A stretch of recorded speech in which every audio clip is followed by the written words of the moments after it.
너 때문에 내 사업이 엉망이 됐어. 이제 끝장을 내야겠다. 뭐해? 다 덤벼. 정무현 72세 깊은 주름과 절뚝이는 왼쪽 다리 평범한 노인의 모습이지만 그의 눈빛은 달랐습니다. 베트남전 참전 특전사 교관 출신의 황소라 불리던 전설 부상으로 전역한 후 과거를 묻고 아산 온천역에 작은 순댓국집을 열었죠. 매일 새벽 5시 묵묵히 국을 끓이며 조용한 여생을 보내려 했습니다. 그러나 유흥가를 지배하는 청풍회가 보호비를 요구하자 그는 단호히 거절합니다. 그런 법 나는 모릅니다. 내면의 갈등, 조용히 살자는 마음과 불의를 외면할 수 없다는 군인의 신념 사이에서 고민하지만 결국 자신의 원칙을 지키기로 합니다. 그의 목표는 단순했습니다. 정직하게 장사하고 따뜻한 국 한 그릇을 대접하는 것. 하지만 때로는 가장 단순한 일이 가장 어려운 법이었죠. 오늘의 이야기 시작합니다. 구독과 좋아요 눌러주세요. 밤 11시 아산시 온천역 유흥가에는 또 다른 하루가 시작됩니다. 낮에는 평범한 상가로 위장했던 거리가 어둠 속에서 본 모습을 드러내죠. 네온 사인이 번쩍이고 중저음 비트가 거리를 흔들어댑니다. 룸살롱 호객꾼들의 속삭임, 술에 취한 남자들의 웃음소리, 하이힐 소리가 뒤엉켜 독특한 교향곡을 만들어냅니다. 이곳을 지배하는 건 청풍회라는 조직입니다. 겉으로는 유흥업소 관리업체지만 실상은 이 구역의 밤을 장악한 폭력 조직이죠. 30년 동안 이곳을 다스려온 두목 장태구는 자신만의 왕국을 세웠습니다. 상인들은 매달 보호비를 바치고 유흥업소들은 그의 허락 없이는 영업도 할 수 없었죠. 회장님, 오늘도 순조롭습니다. 조직의 행동대장 조용태가 보고합니다. 20대 후반의 조용태는 군대 출신답게 절도 있는 몸놀림을 보이죠. 이 구역에 새로 들어온 놈들은 없나? 장태구가 시가 연기를 길게 내뿜으며 묻습니다. 그게 한 달 전쯤 온천 삼거리에 순댓국밥집이 하나 생겼습니다. 작은 가게인데 아직 인사를 안 왔더라고요. 순댓국밥집? 거기 원래 민점포였지? 네, 진국식당이라고 간판 달았더군요. 주인은 70 넘어 보이는 노인네인데 장태구가 피식 웃습니다. 노인네가 뭘 알겠어. 내일 가서 월세 얘기나 하고 와. 하지만 이 평범해 보이는 순댓국밥집이 곧 거대한 파문의 시작점이 될 줄은 아무도 몰랐습니다. 정무현이라는 72세 노인이 운영하는 진국식당. 아침 5시면 어김없이 불이 켜지고 구수한 냄새가 골목을 채웁니다. 무뚝뚝한 주인장은 손님들과 말도 잘 섞지 않았지만 그가 끓이는 순댓국은 일품이었죠. 아저씨, 여기 국물 맛이 끝내주네요. 새벽 택시기사 한 명이 감탄사를 내뱉습니다. 정무현은 그저 고개만 살짝 끄덕일 뿐입니다. 왼쪽 다리를 살짝 절며 주방을 오가는 그의 모습에서는 아무런 특별함도 찾을 수 없었습니다. 그저 평범한 노인이 운영하는 평범한 식당. 하지만 이곳에는 곧 폭풍이 몰아칠 예정이었습니다. 진국식당이 문을 연 지 2달. 입소문이 퍼지면서 손님들이 하나둘 늘어나기 시작했습니다. 새벽부터 아침까지는 택시기사들이, 점심에는 인근 직장인들이 찾아왔죠. 특히 해장국으로 유명해지면서 전날 술을 마신 사람들까지 몰려들었습니다. 여보게, 이 국물 한번 먹어봐 속이 확 풀린다니까. 단골 손님이 된 택시기사 박영수가 동료를 데려왔습니다. 정무현은 여전히 과묵하게 국을 떠주고 말없이 주방으로 돌아갑니다. 하지만 그런 무뚝뚝함도 음식 맛 앞에서는 문제가 되지 않았죠. 식당이 번창하자 주변 상인들도 관심을 보이기 시작했습니다. 사장님, 여기서 장사하시려면 저희랑 인사는 하셔야죠. 어느 날 오후 청풍의 막내 2명이 식당에 나타났습니다. 정무현은 설거지를 하던 손을 멈추고 천천히 돌아섭니다. 인사요? 전 이미 구청에 영업신고 다 했습니다만. 아니, 그게 아니고요. 이 동네는 저희가 관리하거든요. 보호비 개념으로 매달 50만 원씩만. 정무현의 표정에 아무런 변화가 없습니다. 그저 담담하게 대답할 뿐이죠. 그런 법 나는 모릅니다. 막내들이 당황합니다. 보통은 이 정도면 겁을 먹고 돈을 내놓기 마련인데 이 노인은 눈 하나 깜짝하지 않았습니다. 아저씨, 말이 안 통하시네. 이 동네에서 장사하려면 규칙이라는 게 있어요. 규칙이라 내가 아는 규칙은 하나뿐입니다. 정직하게 장사하고 세금 내고 손님한테 좋은 음식 대접하는 거, 그게 다입니다. 막내 중 한 명이 화가 나서 테이블을 쾅 치려는 순간 정무현의 시선이 그를 향합니다. 평범해 보이던 노인의 눈빛이 순간 날카롭게 변했죠. 마치 오랜 세월 단련된 검객의 눈빛 같았습니다. 젊은 친구들, 여기서 소란 피우지 말고 가시죠. 손님들 불편하니까. 무언가 압도당한 듯 막내들은 뒤로 물러섭니다. 그리고는 서둘러 식당을 나갔죠. 형님한테 보고해야겠어. 저 영감, 뭔가 이상해. 그날 저녁 청풍의 사무실에서는 심상치 않은 대화가 오갑니다. 뭐, 그 늙은이가 우리 애들을 쫓아냈다고? 조용태가 믿기지 않는다는 표정으로 되묻습니다. 막내들이 고개를 끄덕이죠. 네, 형님 그런데 이상한 게 별로 큰 소리 친 것도 아닌데 무서웠어요. 눈빛이.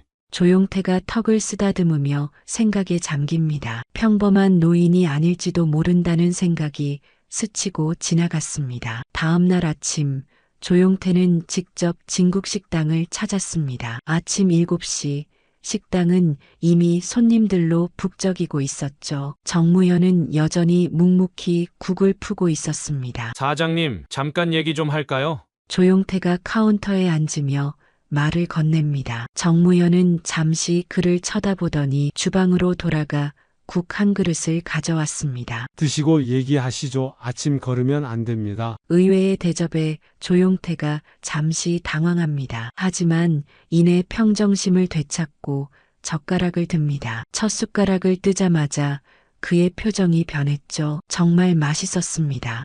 맛있네요. 그럼 다행입니다. 정무현이 설거지를 하며 대답합니다. 조용태는 국을 다 비운 뒤 본론으로 들어갔습니다. 어제 우리 애들이 왔다면서요? 제가 대신 사과드립니다. 예의가 없었죠?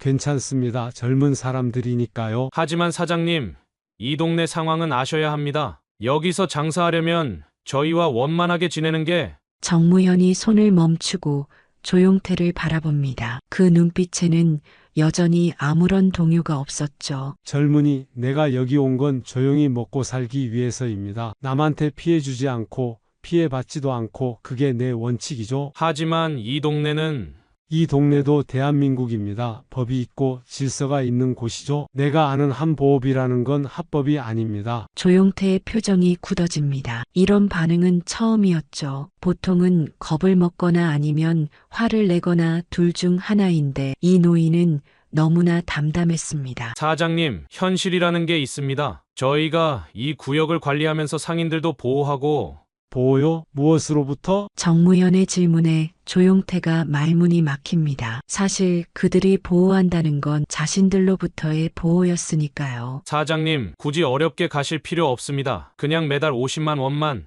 안 됩니다. 단호한 거절. 조용태는 처음으로 이 노인에게서 묘한 기품을 느꼈습니다. 단순한 고집이 아니라 무언가 깊은 신념에서 우러나오는 거절이었죠. 알겠습니다. 오늘은 이만 가보죠. 하지만 다시 생각해 보시기 바랍니다. 조용태가 일어서며 지갑을 꺼냅니다.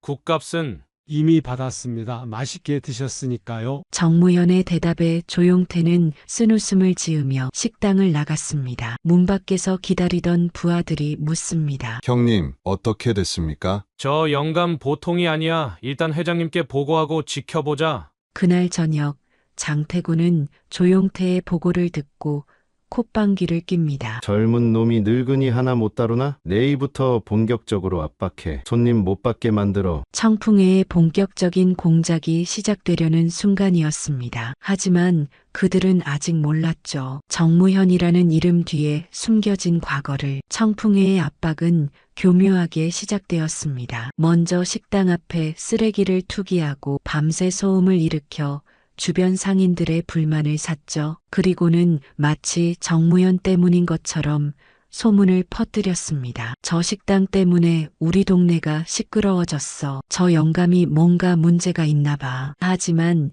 정무현은 묵묵히 새벽마다 쓰레기를 치우고 여전히 성실하게 장사를 이어갔습니다. 오히려 그런 모습에 감동한 단골 손님들이 더 자주 찾아오기 시작했죠. 아저씨, 요즘 고생이 많으시던데 저희가 도와드릴까요? 택시기사 박영수가 걱정스러운 표정으로 묻습니다. 정무현은 고개를 저으며 미소를 짓습니다. 괜찮습니다. 이 정도는 아무것도 아니죠. 그의 평온한 모습에 오히려 주변 사람들이 더 불안해했습니다. 청풍회의 압박은 점점 노골적으로 변했죠. 어느 날은 취객을 가장한 조직원들이 식당에서 행패를 부렸습니다. 이게 뭐야? 국에서 머리카락이 나왔잖아. 일부러 머리카락을 넣은 뒤 소란을 피우는 그들. 다른 손님들이 불안해하는 가운데 정무현은 조용히 다가가 국그릇을 살펴봅니다. 죄송합니다. 새 국을 드리겠습니다. 새 국? 우리 기분 상했는데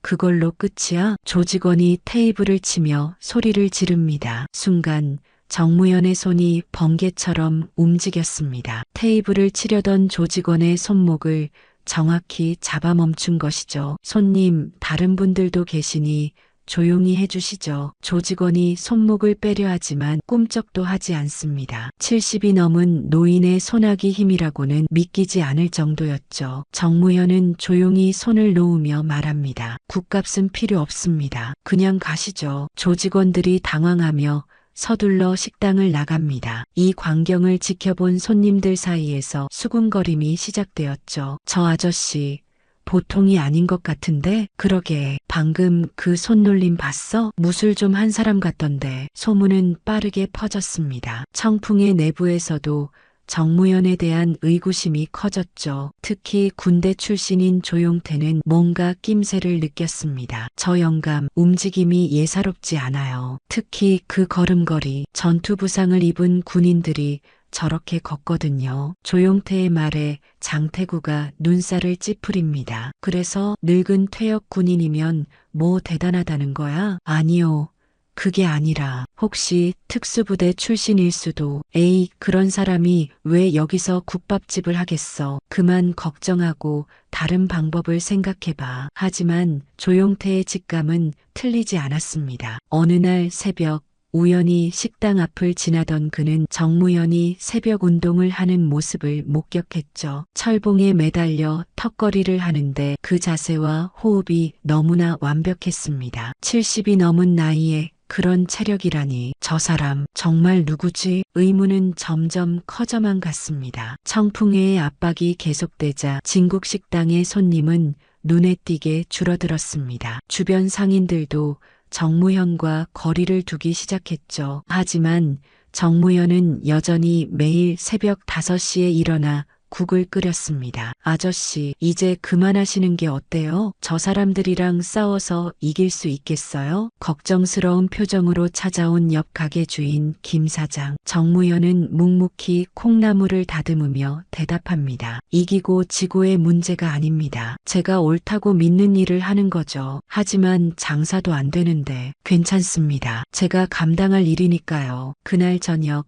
텅 빈 식당에서 정무현은 혼자 저녁을 먹고 있었습니다. 그때 누군가 문을 열고 들어왔죠. 조용태였습니다. 그는 주변을 살피며 조심스럽게 다가왔습니다. 사장님, 잠깐 얘기 좀 하시죠. 앉으세요. 국이라도 한 그릇 하시겠습니까? 조용태가 고개를 저으며 맞은편에 앉습니다. 잠시 침묵이 흐른 뒤 그가 입을 열었습니다. 사장님, 혹시 군대에 계셨었습니까? 정무현의 손이 잠시 멈춥니다. 하지만 이내 다시 젓가락을 움직이며 담담하게 대답하죠. 오래전 일입니다. 어디 부대셨는지 여쭤봐도 될까요? 왜 그게 궁금하신가요? 조용태가 망설이다가 조심스럽게 말을 이어갑니다. 제가 육군 특전사 출신입니다. 7공수에서 3년 복무했죠. 그런데 사장님 움직임을 보니 특전사 교관이셨던 분들이 생각나서요. 정무현의 표정에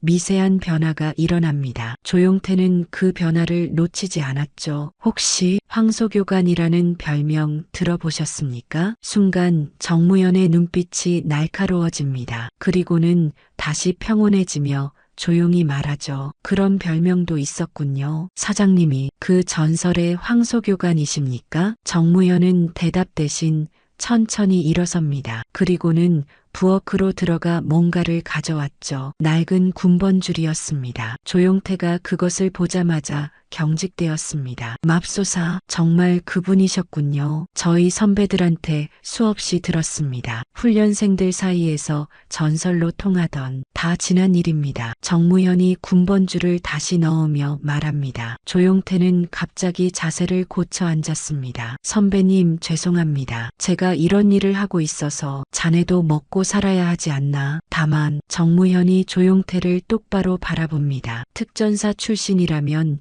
명예라는 게 뭔지 알 텐데 이런 식으로 살아야겠나? 조용태가 고개를 숙입니다. 부끄러움과 존경심이 뒤섞인 복잡한 감정이 그를 휩쌌죠. 한편 이 만남을 전후로 이상한 일들이 일어나기 시작했습니다. 청풍의 내부에서 정무현의 정체에 대한 소문이 퍼지면서 분위기가 미묘하게 변한 것이죠. 특히 군대 출신 조직원들 사이에서 동요가 일어났습니다. 야, 그 순댓국집 영감이 특전사 황소교관이라는 소문 들었어? 말도 안 돼. 그 사람이 여기서 뭘 하겠어? 근데 조용태 형이 확인했다던데. 소문은 걷잡을 수 없이 퍼져나갔습니다. 청풍회를 향한 정무현의 조용한 저항이 서서히 그 효과를 발휘하기 시작한 것이죠. 소문이 퍼지면서 장태구는 더욱 초조해졌습니다. 자신의 권위가 한 늙은이 때문에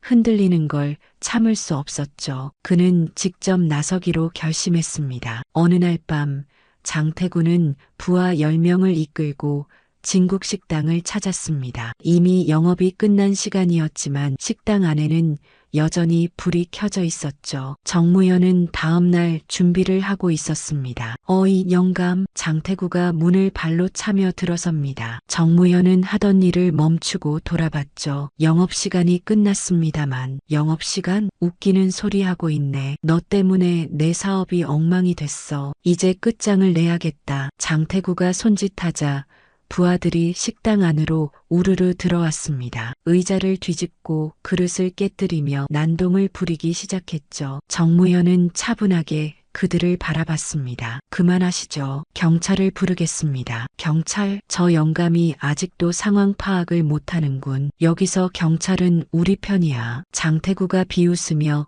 정무현에게 다가갑니다. 그때 부하 중 한 명이 주방칼을 들고 위협적으로 다가왔죠. 순간 정무현의 몸이 움직였습니다. 전투의 시작은 정광석화 같았습니다. 정무현은 칼을 든 부하의 손목을 정확히 잡아 비틀었고 동시에 다른 손으로 그의 명치를 가격했습니다. 부하는 신음도 제대로 내지 못하고 쓰러졌죠. 뭐해? 다 덤벼. 장태구의 고함에 부하들이 일제히 달려들었습니다. 하지만 정무현의 움직임은 나이를 무색하게 할 정도로 정확하고 빨랐죠. 한 명씩 제압당하는 부하들, 야구 방망이를 휘두르던 부하의 팔이 꺾이고 발차기를 날리던 부하는 역으로 매치기를 당했습니다. 불과 2분도 안 되어 8명의 부하가 바닥에 쓰러졌습니다. 정무현은 거친 숨을 몰아쉬며 서 있었죠. 왼쪽 다리를 절고 있었지만 그의 자세는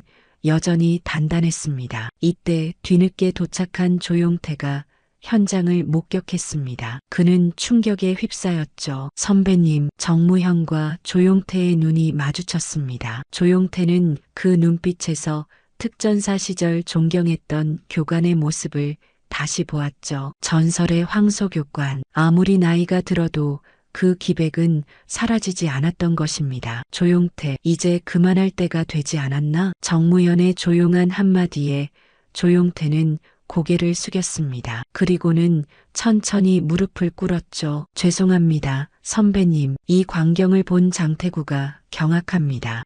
조용태, 내가 지금 뭐 하는 거야? 하지만 조용태는 대답하지 않았습니다. 곧이어 군대 출신 부하들이 하나둘 무릎을 꿇기 시작했죠. 그들 모두 정무현의 정체를 알게 된 순간 과거의 존경심이 되살아난 것입니다. 이게 무슨... 장태구가 당황하며 뒷걸음질 칩니다. 자신의 조직이 무너지는 순간을 목격하고 있었던 것이죠. 바로 그때 밖에서 사이렌 소리가 들려왔습니다. 누군가 진짜로 경찰에 신고한 것입니다. 회장님, 빨리 피하셔야 합니다. 남은 부하들이 장태구를 부축해 도망치려 했지만 이미 늦었습니다. 경찰이 식당 안으로 들어왔고 현장은 순식간에 통제되었죠. 이날 밤의 사건은 청풍의 붕괴의 신호탄이 되었습니다. 그날 밤 사건 이후 모든 것이 급속도로 변했습니다. 조용태를 비롯한 전직 군인 출신 조직원들이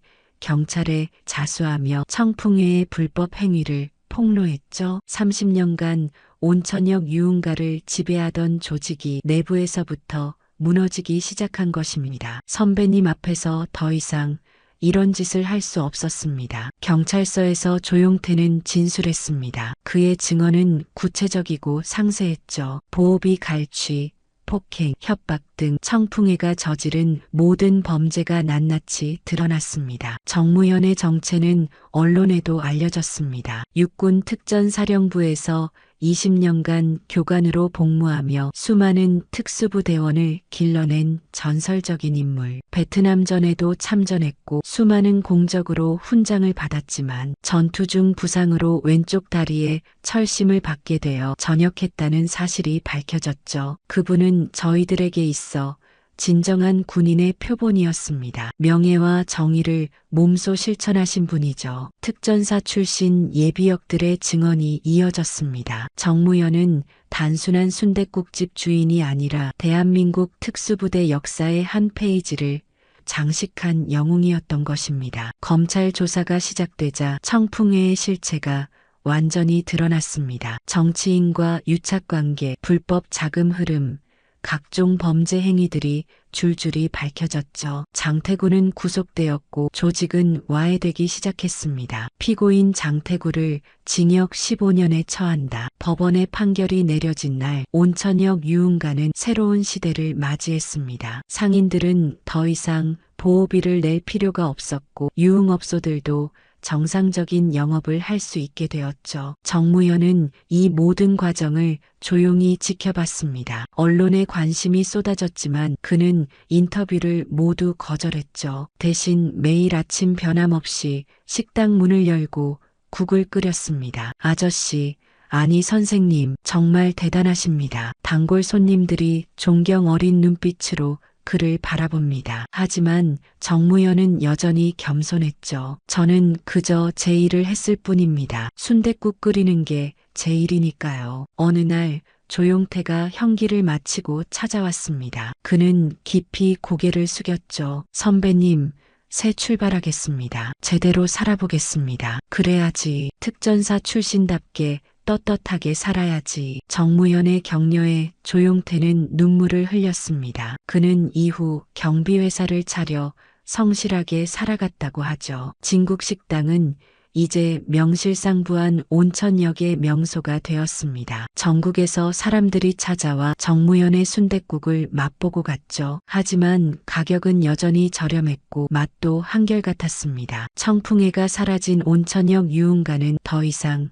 무법지대가 아니었습니다. 상인들은 당당하게 장사했고 손님들도 안심하고 거리를 다닐 수 있게 되었죠. 정무현이 보여준 용기와 신념이 한 지역 전체를 바꾼 것입니다. 1년이 흘렀습니다. 온천역 유흥가는 완전히 달라져 있었죠. 깨끗해진 거리, 활기찬 상점들, 그리고 무엇보다 사람들의 표정이 밝아졌습니다. 매년 이맘때면 상인회에서는 진국의 날이라는 축제를 열었습니다. 정무현의 용기를 기리는 행사였죠. 하지만 정작 정무현은 그런 행사에 참석하지 않았습니다. 여전히 새벽 5시에 일어나 국을 끓이고 손님들을 맞이하는 일상을 반복할 뿐이었죠. 선생님, 오늘도 일찍 오셨네요. 단골 손님이 된 젊은 경찰관이 인사합니다. 그는 청풍의 사건을 계기로 이 지역에 발령받은 신참이었죠. 출근 전에 든든하게 먹어야지. 고생이 많습니다. 정무현이 뜨거운 국 한 그릇을 내어줍니다. 김이 모락모락 피어오르는 하얀 국물에는 여전히 진심이 담겨 있었습니다. 어느 날 아침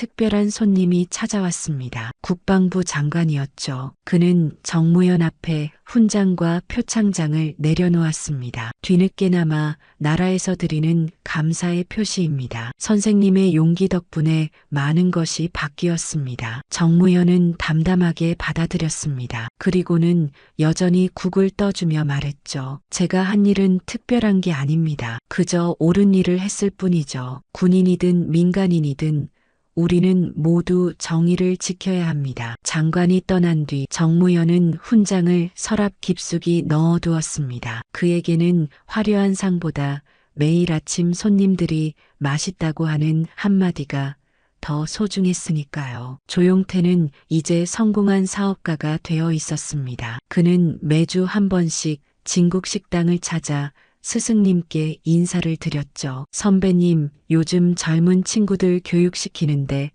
선배님 이야기를 자주 합니다. 진짜 강함이 무엇인지, 진정한 용기가 무엇인지. 그래, 잘하고 있구나. 힘은 남을 누르는 데 쓰는 게 아니라 약한 사람을 지키는 데 써야 한다. 그게 우리가 배운 정신 아니겠나. 정무현의 말에 조용태는 깊이 고개를 끄덕였습니다. 해가 저물고 식당 문을 닫을 시간. 정무현은 가게를 정리하며 내일 메뉴를 생각합니다. 특별할 것 없는 일상이지만 그에게는 이것이 가장 소중한 시간이었죠. 진국이란 무엇일까요? 정무현은 늘 생각했습니다. 좋은 재료로 정성껏 끓인 국물 아니면 그 이상의 무언가. 진국은 사람의 마음이지. 그는 혼잣말처럼 중얼거립니다. 정직함, 용기, 신념, 그런 것들이 모여 진짜 국물 맛을 내는 게 아닐까? 순댓국 한 그릇에도 인생의 철학이 담길 수 있다는 걸 그는 몸소 보여준 셈이었습니다. 다음 날 아침 여전히 진국식당에는 첫 손님들이 찾아옵니다. 정무현은 변함없는 미소로 그들을 맞이하죠. 어서 오세요. 뜨거운 국 한 그릇 하시죠. 그의 순댓국은 오늘도 사람들의 마음을 따뜻하게 데워줍니다. 진짜 강함과 정의가 무엇인지 보여준 한 노인의 이야기는 이렇게 계속되고 있습니다. 온천역 유흥가를 바꾼 것은 폭력이 아닌 한 그릇의 진국이었던 것이죠. 오늘의 이야기가 마음을 울렸다면 구독과 좋아요, 댓글 부탁드립니다. 나 이창호는 맑은 정신으로 다음과 같이 유언한다. 장남 이재필에게 서울 송파구 아파트와 예금 30억을, 차남 이재홍에게 강남구 빌딩과 예금 30억을, 그리고 막내딸 이주은에게는 어머니의 재봉틀 하나를 준다. 이주은은 62의 나이에도 여전히 소녀 같은 눈빛을 간직한 여인이었습니다. 키는 작지만 고든 자세로 늘 다른 이들의 시선에서 한 발짝 물러서 있었지요. 30대 초반부터 20년 넘게 부모님을 간병하며 자신의 삶은 뒤로 밀어둔 채 살아왔습니다. 한때는 패션 디자인을 배우고 싶었던 꿈이 있었지만 서울에서 성공한 오빠들과 달리 막내딸 주은의 삶은 청송읍 사랑채에 고정되어 있었어요. 주은의 손은 거칠었습니다. 세월의 흔적이 깊게 패인 그 손은 아버지의 약을 챙기고 어머니의 등을 닦고 집안일을 하며 자신만의 시간을 가질 틈이 없었지요. 그래도 주은은 불평하지 않았습니다. 말수가 적은 아버지와 일찍 돌아가신 어머니, 그리고 가끔씩 명절에만 내려오는 오빠들 사이에서 그녀는 자신의 목소리를 낮추는데 익숙해졌어요. 주은의 내면에는 항상 갈등이 있었습니다. 가족에 대한 의무감과 자신만의 삶에 대한 갈망 사이에서 그녀는 늘 전자를 택했지요. 하지만 깊은 마음속에서는 언젠가는 나도 라는 작은 꿈이 꺼지지 않고 남아 있었습니다. 주은의 진짜 목표는 단 하나였어요. 누군가의 딸, 누군가의 동생이 아닌 이주은으로서 살아가는 것. 그 목표는 너무나 소박하면서도 그녀에게는 거대한 산처럼 높게만 느껴졌습니다. 도드라지는 검은 상복을 입은 주은의 표정에는 깊은 슬픔보다는 긴 여정이 끝났다는 묘한 안도감이 서려 있었습니다. 이제 무엇을 해야 할지, 어디로 가야 할지 모르는 미지의 두려움도 함께였지요. 그리고 그 모든 감정은 아버지의 발인을 마친 날 공증된 유언장 앞에서 크게 흔들리게 됩니다. 오늘의 이야기 시작됩니다. 구독과 좋아요 눌러주세요. 어스름한 겨울 새벽, 청송읍 장례식장은 오래된 나무처럼 침묵했습니다. 이주은은 아버지의 관을 바라보며 마지막 인사를 건넸지요. 62년의 세월이 지나는 동안 주은의 얼굴에는 세월의 흔적이 깊게 새겨져 있었습니다. 그녀의 두 손은 거칠었고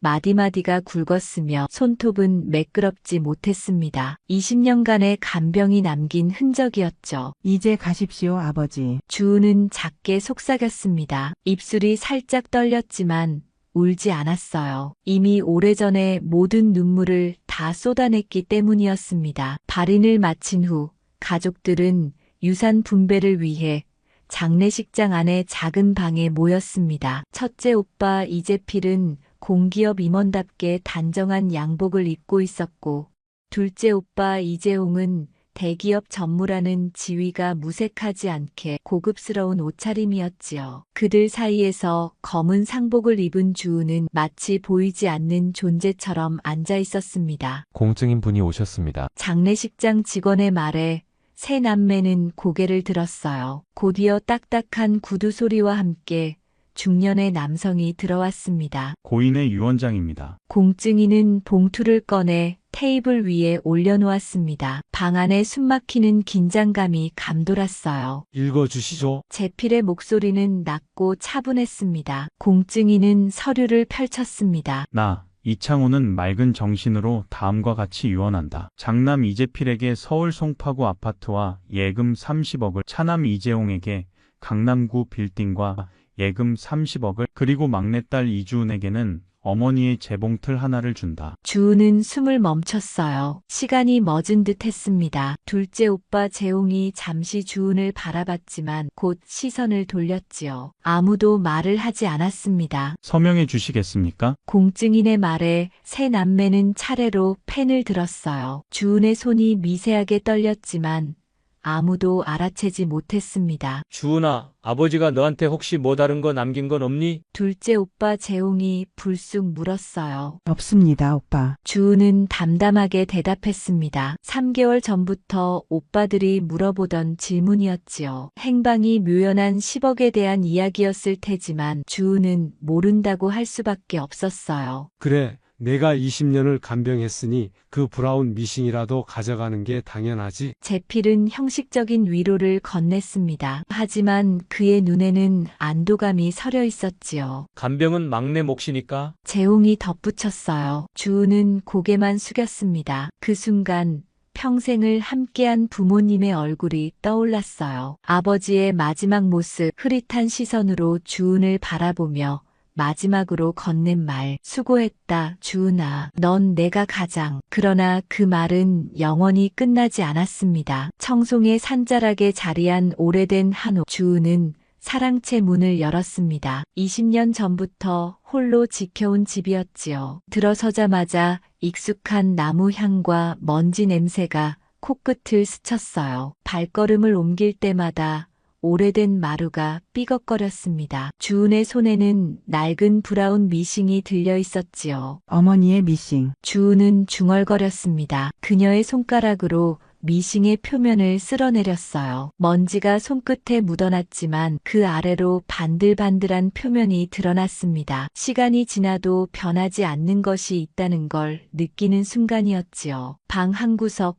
옷걸이에는 주은이 직접 만든 아버지의 마지막 조끼가 걸려 있었습니다. 겉감은 회색 울이었고 안감은 따뜻한 패턴의 면이었어요. 주은은 아버지가 입었던 모든 옷을 기억했습니다. 그의 체온이, 그의 기척이 아직도 옷에 남아있는 것 같았지요. 미싱을 작은 탁자 위에 조심스럽게 올려놓았어요. 그리고 나무 서랍을 하나씩 열어보기 시작했습니다. 첫 번째 서랍에는 실패들이, 두 번째 서랍에는 바늘과 가위가 정갈하게 놓여 있었지요. 세 번째 서랍을 열었을 때 주은의 손이 멈췄습니다. 낡은 봉투 한 장이 보였어요. 조심스럽게 봉투를 집어들었지요. 그 안에는 발가락만한 크기의 녹슨 열쇠와 함께 작은 쪽지가 들어 있었습니다. 주은은 떨리는 손으로 쪽지를 펼쳤어요. 내 어머니 묘 오른쪽 8번째 돌 아래 너만 알게 되기를 바란다. 아버지의 필체였습니다. 주은은 숨을 깊게 들이마셨어요. 그때 두 오빠의 목소리가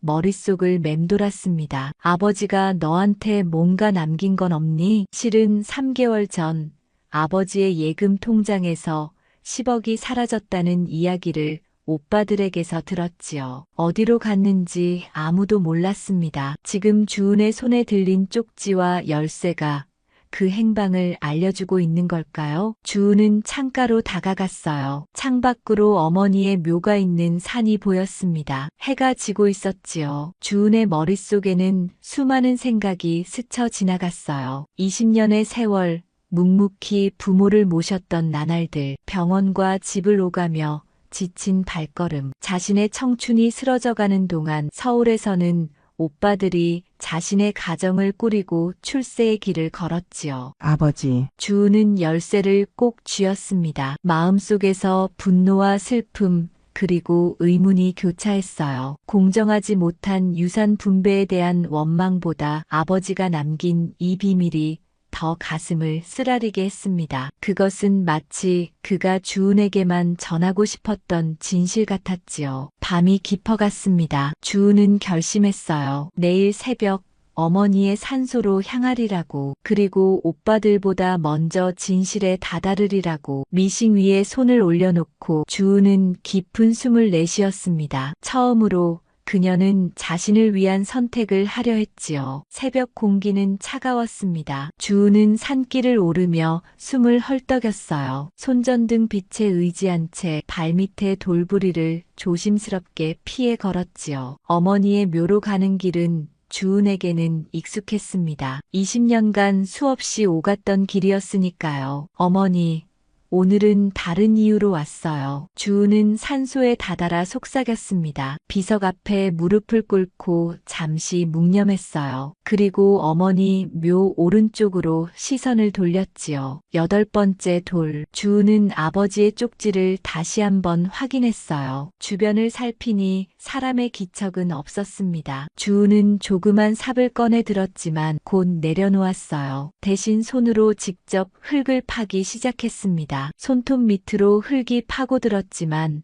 아랑곳하지 않았지요. 아버지, 왜 이런 방법을? 주은은 중얼거렸습니다. 한 뼘, 두 뼘 깊이 파내려갔을 때 단단한 물체에 손끝이 닿았어요. 심장이 빠르게 뛰었습니다. 조심스럽게 흙을 털어내자 작은 철제 상자가 모습을 드러냈지요. 주은은 떨리는 손으로 아버지의 쪽지에서 발견한 녹슨 열쇠를 꺼냈어요. 열쇠 구멍에 맞춰 돌리자 딸깍 소리와 함께 상자가 열렸습니다. 그 안에는 봉투 하나와 여러 장의 서류가 가지런히 정리되어 있었지요. 주은은 먼저 봉투를 집어들었습니다. 그 안에는 편지가 한 장 들어 있었어요. 막내야, 넌 내가 가장 아꼈던 자식이다. 그걸 말로는 못했지만 이렇게라도 전하고 싶었다. 이건 내 삶을 위한 시작이다. 짧지만 강렬한 문장에 주은의 눈시울이 붉어졌습니다. 아버지의 마지막 말이 떠올랐어요. 수고했다.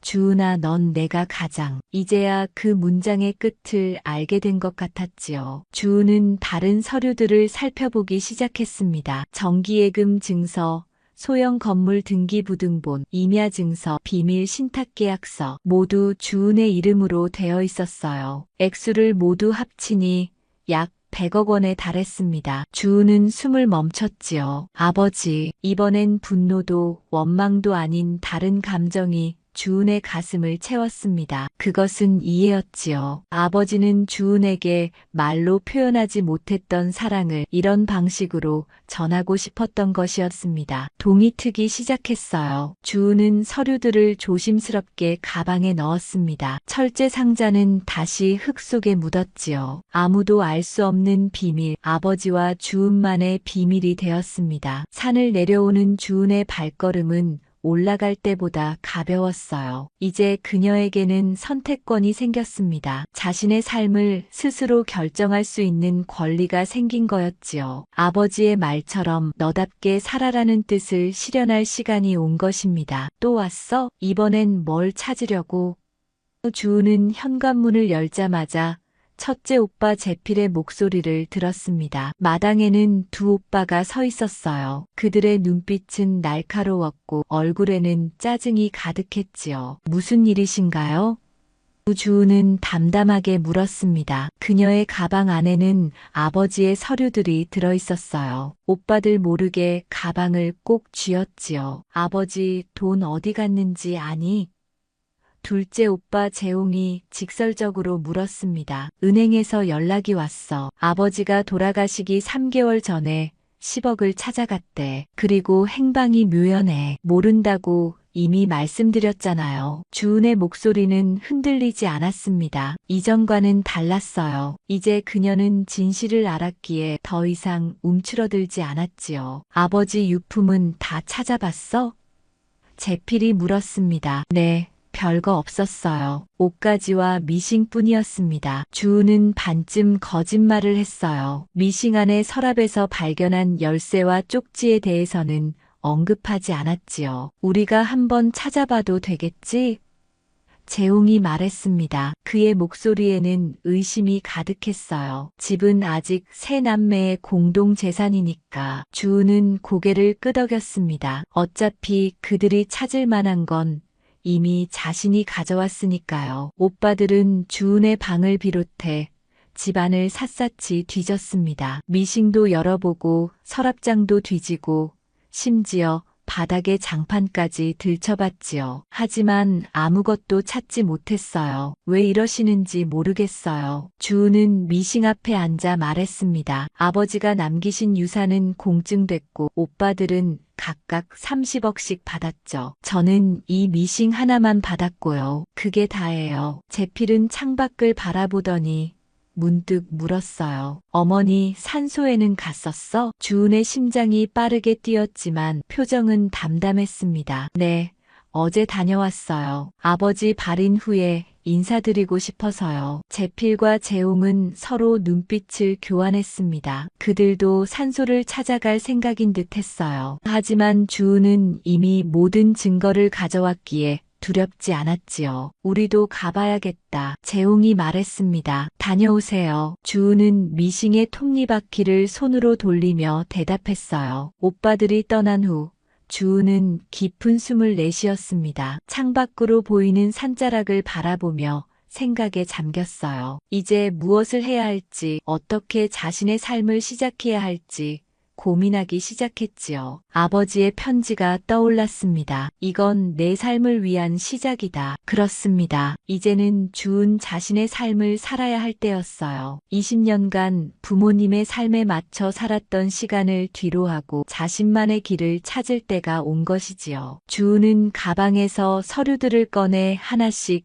살펴보기 시작했습니다. 그중 비밀 신탁계약서에 적힌 주소가 눈에 띄었어요. 서울 강남의 한 신탁센터. 내일은 그곳으로 가봐야겠다고 마음먹었습니다. 서울 강남의 빌딩 숲 사이 유리와 철골로 지어진 고층 건물 앞에 주은은 서 있었습니다. 시골 사람처럼 위로 한참을 올려다보았어요. 이곳은 주은에게 낯선 세계였지요. 이주은 고객님 맞으십니까?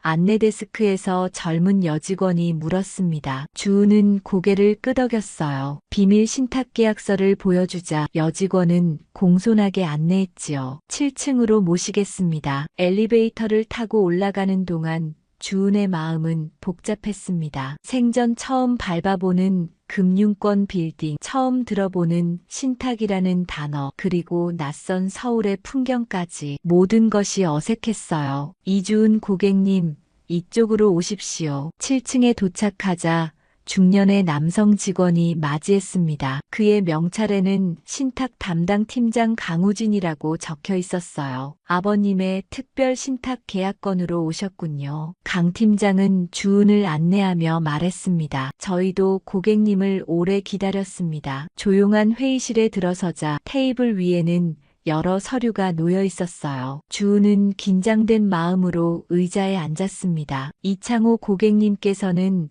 1년 전 이 신탁 계약을 체결하셨습니다. 강 팀장이 설명을 시작했어요. 총 100억 원의 자산을 딸인 이주은 님만이 접근할 수 있는 특수 신탁으로 설정하셨지요. 법적으로 완벽하게 보호받는 구조입니다. 주은은 귀를 의심했습니다. 1년 전, 그때는 아버지가 아직 건강했을 때였지요. 그는 이미 오래전부터 이 모든 것을 계획하고 있었던 겁니다. 왜 이런 방식으로? 주은은 말을 이을 수 없었어요. 강 팀장은 잠시 주은의 얼굴을 바라보더니 부드럽게 말했습니다. 당신 아버님, 딸 이야기를 자주 하셨어요. 세상에서 가장 따뜻한 손을 가졌다고. 그 말에 주은의 눈에서 뜨거운 눈물이 흘러내렸습니다. 20년간 들어보지 못한 말이었어요. 아버지가 다른 사람에게는 그렇게 자신을 표현했다니 믿기 어려웠지요. 이창호 고객님은 특별히 당부하셨습니다. 강 팀장은 서류를 넘기며 계속 말했어요. 딸이 새 삶을 시작할 수 있도록 모든 법적 절차를 도와달라고요. 그래서 저희가 준비했습니다. 주은은 서류를 받아들었습니다. 그 안에는 주은의 이름으로 된 모든 자산 목록과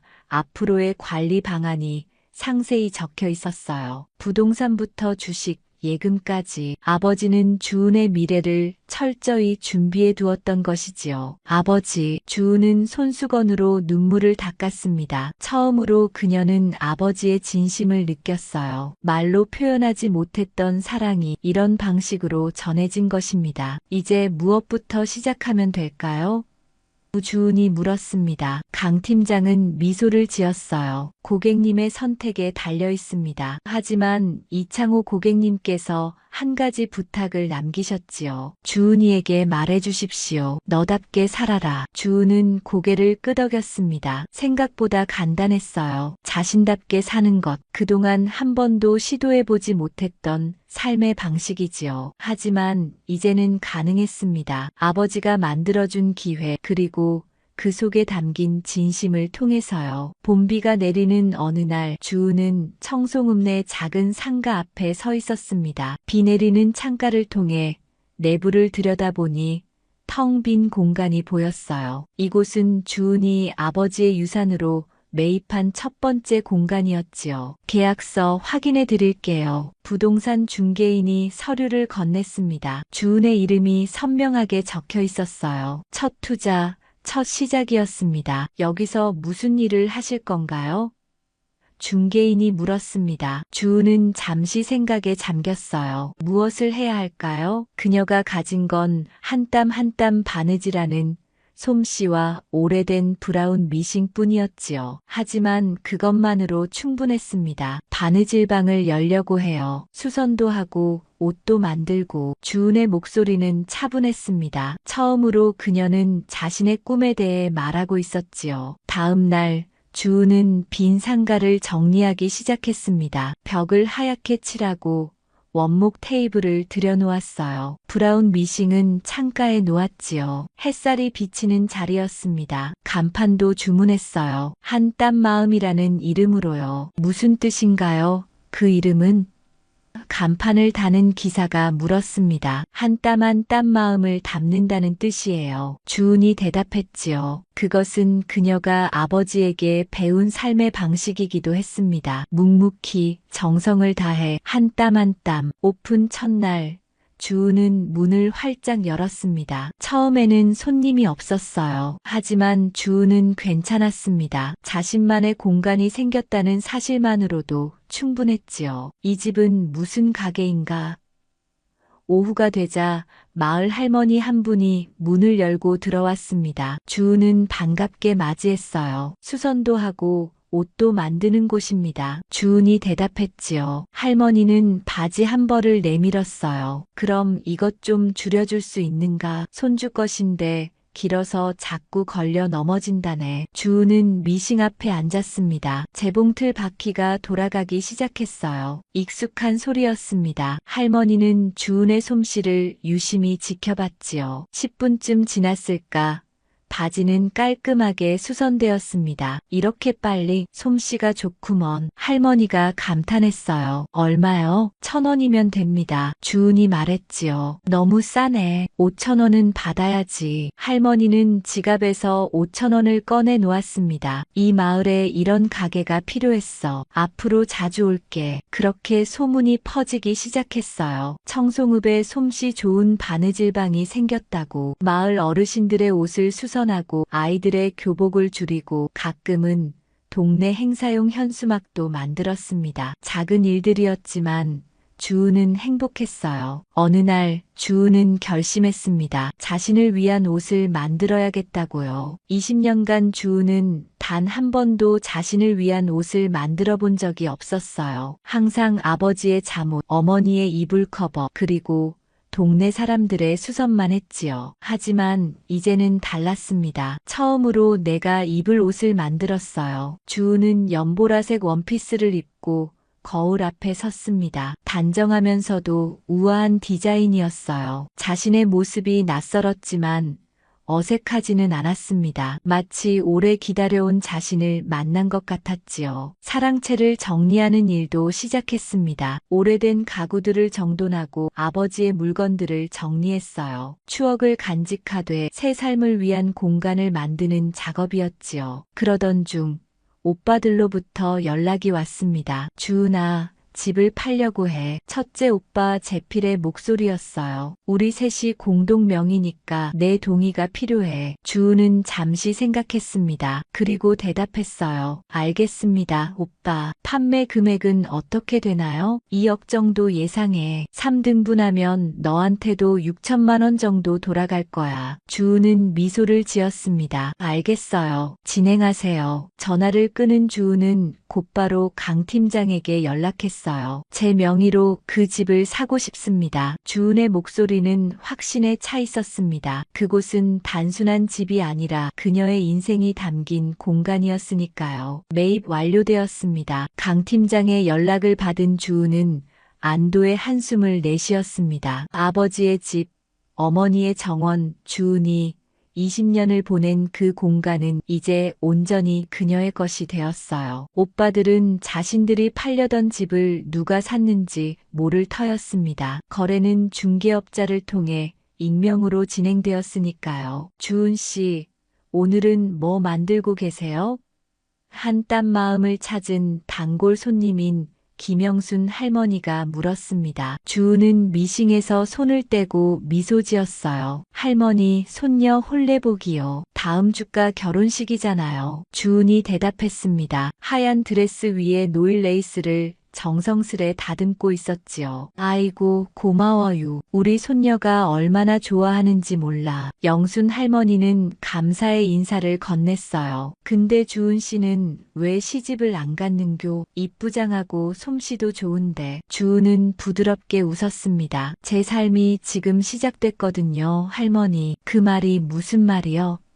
영순 할머니가 고개를 갸웃했어요. 간병하느라 못했던 일들을 이제야 하는 중이랍니다. 주은이 미싱바퀴를 돌리며 대답했지요. 영순 할머니는 주은의 어깨를 토닥였습니다. 늦은 건 없어. 이제 시작이지. 그 말에 주은은 고개를 끄덕였어요. 정말 그랬습니다. 이제야 시작인 거지요. 주은은 매일 밤 일기를 쓰기 시작했어요. 오래전 중단했던 습관이었지만 이제는 자신만의 이야기를 기록하고 싶었습니다. 오늘은 처음으로 내 옷을 3벌이나 만들었다. 청색 블라우스, 베이지색 스커트, 그리고 카디건. 모두 나를 위한 옷들이다. 일기장에는 소소한 일상과 함께 꿈들이 채워졌어요. 바느질 교실을 열어 마을 아이들에게 재봉을 가르치고 싶다는 꿈, 작은 패션쇼를 열고 싶다는 꿈, 서울에 가서 디자인을 배우고 싶다는 꿈, 그동안 감히 꿈꾸지 못했던 소망들이었지요. 어느 날 휴대폰이 울렸습니다. 첫째 오빠 재필이었어요. 주은아, 난데 내가 입원했어. 재필의 목소리는 약했습니다. 갑자기 쓰러져서 대학병원에 있어. 주은은 놀랐습니다. 많이 아프신 거예요? 병원이 어디죠? 서울대병원. 근데 너 청송에 있으니까 무리해서 올 필요 없어. 그냥 알아두라고. 재필의 말이 이어졌어요. 내일 가겠습니다, 오빠. 주은은 결심했습니다. 가족은 가족이니까요. 그동안의 서운함과 상관없이 아픈 오빠를 외면할 수는 없었지요. 다음 날 주은은 과일 바구니를 들고 서울로 향했습니다. 택시비가 조금 비싸더라도 아픈 오빠에게 빨리 가고 싶었어요. 병실에 도착했을 때 재필은 침대에 누워 있었고 옆에는 둘째 오빠 재홍이 서 있었습니다. 주은아. 재필은 놀란 표정이었어요. 진짜 왔네. 많이 아프신가요? 주은이 물었습니다. 과일 바구니를 내려놓으며 오빠의 안색을 살폈지요. 창백했지만 위험해 보이지는 않았어요. 과로로 인한 심근경색 초기 증상이래. 재홍이 설명했습니다. 이제 회사 좀 그만하고 쉬어야 한다고 하는데 이 형이 어디 말을 들어. 병실에 잠시 침묵이 흘렀습니다. 주은은 조용히 사과를 깎기 시작했어요. 익숙한 행동이었지요. 그런 주은을 보며 재필이 물었습니다. 요즘 어떻게 지내? 잘 지내요. 아버지 덕분에요. 주은의 대답은 짧았지만 그 안에 많은 의미가 담겨 있었습니다. 재필과 재홍은 서로 눈빛을 교환했어요. 그들은 아직 모르겠지만 주은의 말에 담긴 진실을 언젠가는 알게 될 것입니다. 청송의 가을은 유난히 아름다웠습니다. 산자락을 붉게 물들인 단풍이 마을을 감싸고 있었어요. 주은의 바느질방 한 땀 마음은 이제 마을의 명소가 되었지요. 주은이 만든 생활한복과 액세서리는 관광객들에게도 인기였습니다. 주은 씨, 이번에 서울에서 하는 공예 박람회에 나가보는 게 어때요? 단골 손님인 이영희 씨가 제안했어요. 그녀는 청송군청에서 일하는 공무원이었습니다. 군에서 지원도 해줄 수 있어요. 주은은 잠시 생각에 잠겼습니다. 서울의 박람회라. 전에는 상상도 못했던 일이었지요. 하지만 이제는 달랐어요. 한번 도전해 볼게요. 준비는 쉽지 않았습니다. 전시할 작품을 선별하고 부스 디자인을 구상하고 홍보물을 만드는 일까지 주은은 밤낮으로 미싱을 돌렸어요. 하지만 힘들지 않았습니다. 자신의 작품을 세상에 선보인다는 기쁨이 더 컸지요. 박람회 전날 밤 주은은 어머니의 산소를 찾았습니다. 아버지의 산소도 그 옆에 있었지요. 주은은 무릎을 꿇고 조용히 말했어요. 어머니, 아버지, 내일 서울에 가요. 제가 만든 옷들을 사람들에게 보여주려고요. 걱정하지 마세요. 잘할 수 있을 거예요. 바람이 살랑거렸습니다. 마치 부모님이 대답하는 것 같았어요. 주은은 미소 지었지요. 어쩌면 그들은 항상 주은을 지켜보고 있었는지도 모릅니다. 서울 코엑스의 공예 박람회장은 사람들로 붐볐습니다. 주은의 부스는 작았지만 정성스레 꾸며놓았어요. 한 땀 마음이라는 간판 아래 주은이 한 땀 한 땀 정성을 들인 작품들이 전시되어 있었지요. 이 스카프는 직접 염색하신 건가요? 한 중년 여성이 물었습니다. 네. 청송의 산에서 자라는 식물로 염색했습니다. 주은이 대답했어요. 모든 작품에는 저희 고향의 이야기가 담겨 있지요. 그 말에 여성은 감탄했습니다. 이야기가 있는 옷이라니 멋지네요. 이걸로 주세요. 손님들이 하나둘 늘어갔습니다. 주은의 작품은 소박하지만 진정성이 느껴진다는 평가를 받았어요. 특히 자연 염색과 전통 바느질 기법을 현대적으로 재해석한 점이 호평을 받았지요. 박람회 마지막 날 예상치 못한 손님이 찾아왔습니다. 첫째 오빠 재필과 둘째 오빠 재홍이었어요. 주은아, 재필이 어색하게 말을 꺼냈습니다. 잘 지내나 해서 왔어. 주은은 놀랐지만 담담하게 반겼어요. 어서 오세요, 오빠들. 이게 다 내가 만든 거야? 재홍이 전시된 작품들을 둘러보며 물었습니다. 그의 눈에는 놀라움이 서려 있었어요. 네.